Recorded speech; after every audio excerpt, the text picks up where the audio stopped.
a Free Will Baptist ministry.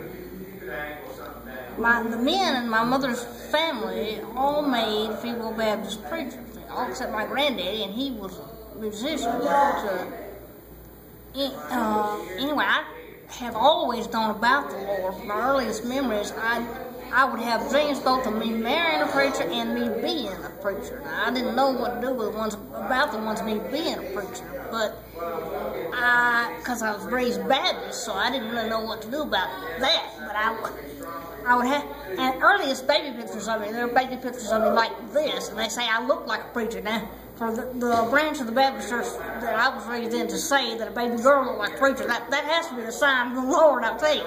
But anyway, I loved Jesus very much as a young child, but I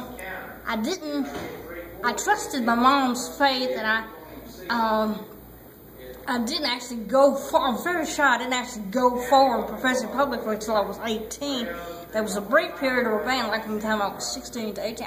I still went to church because in my mom's house, you went to church whether you felt like going to church or not. If you lived in the house with my mom, you went to church. So, you know, I liked living, so I went to church.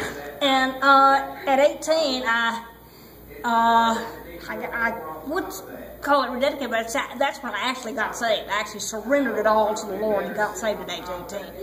But from earliest, I don't ever remember not knowing about Jesus, because I went to church even before I was born. So I love Jesus more every day, and my testimony is that it just gets sweeter as the days go by.